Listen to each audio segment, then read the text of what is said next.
Matt Fury, the main creator of Pepe the Frog, has recently been in the news because of a lawsuit against him for more than $500,000. You see, a rare Pepe NFT was sold, and it was supposed to be a 1 out of 99, but this one was unique. So this 1 out of 1, essentially, an NFT collector paid well over $537,000. Now, we're not sure exactly who this individual is, but it's such a unique name as well. Mr. Halston, that if you look him up, there is no LinkedIn profile. There's a couple people named this, but one of the top links is a physician. So, most likely, being an American physician, he's making good money. Now, $500,000 for an NFT again, quite a bit of money. And now he's going to spend more money on lawyers. So, what happened? Well, Matt Fury, the creator of Pepe the Frog, has released a Feels Good Man Series 20 Card 50. This was the exclusive NFT that was sold via auction, and this was supposed to be a one of one, essentially, where in addition to this, there would be 99 NFTs that would be minted. They're the exact same thing, but this would go under the DAO. Now, Matt Fury has been previously banned from a NFT marketplace, OpenSea, for copyright infringement. And that was a collection, The Sad Frogs District. That was taken down.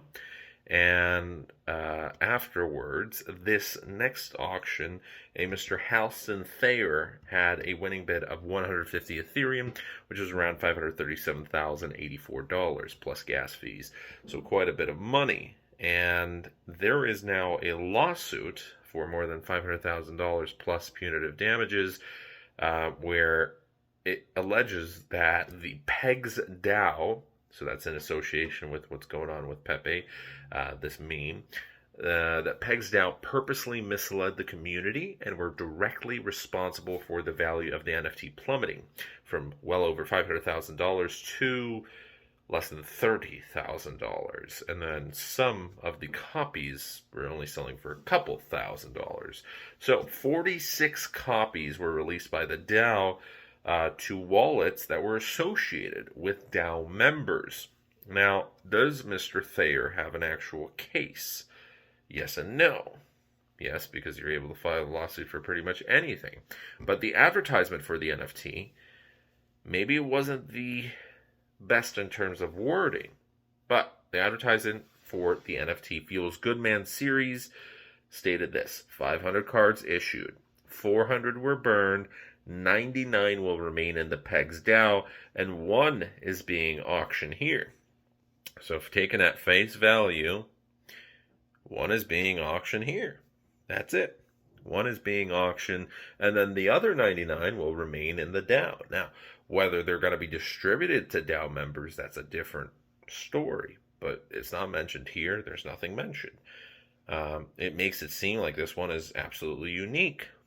So, with that said, further down in the comments, a collector named Arepa, who is actually followed by Mr. Matt Fury and PEGS DAO, stated that each member of the DAO would receive a copy of the NFT. On October 4th, 2021, PEGS DAO tweeted a list of DAO members with over 30 names on there. At that time, if you read closely and were following all the news events, this was on a Twitter post. There were some comments below in relation to the PEGS DAO release that there would be an additional 30 plus more cards on the market later. After the auction, 46 copies were released. So you had 47 NFTs that were essentially the same thing. It's just the numerations were different. The data was slightly different, but the actual image was the same. So Mr. Halston Thayer claimed it was a nefarious rug pull. It diluted the value of his unique NFT and increased the supply by 4,600%.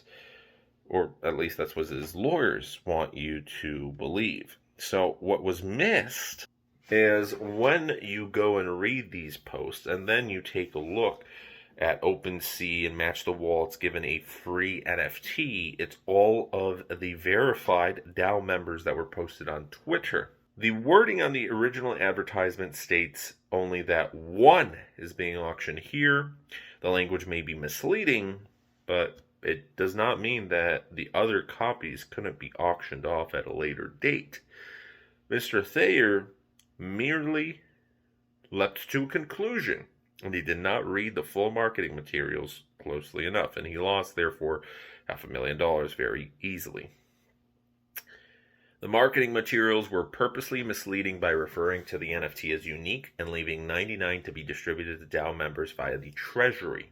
Currently, the lowest price for a NFT, one of the 47, is just 14.2 Ethereum, and that's by one of the original owners of the DAO.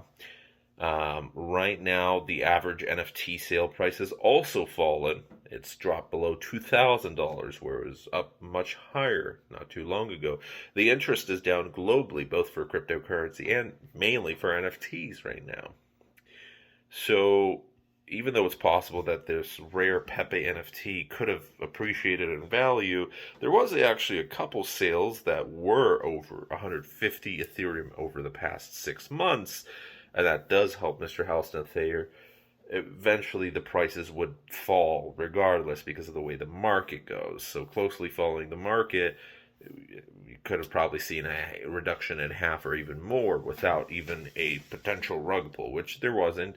Mr. Halston just didn't read the fine print, of which there wasn't much, but it was just misleading marketing materials. Now, the company for the NFT and the sales were registered in Delaware, where almost all of these companies that are based in the United States are based in Delaware for tax purposes and whatnot. So it's basically going to be a case of marketing legislation in Delaware and whatever their terms are. So at this point, it probably isn't a case. Maybe he wins, maybe he doesn't. Maybe there's going to be, even before he gets to court, there's going to be a settlement by the parties. Who knows? All we know is that it's very easy to lose money in NFTs if you have no idea what you're doing and you don't read closely enough. And sometimes your money is just able to disappear even in worse ways than this, because at least he is able to recover something, not including the actual lawsuit itself, which I think is a silly idea, but he is able to still sell it. In other cases, people weren't as lucky and they lost it a lot quicker. The NFT literally disappeared. It vanished. Now, that was due to their own fault and sending it to, for example, a different address, but that's a different story. So, thanks so much for watching today's video.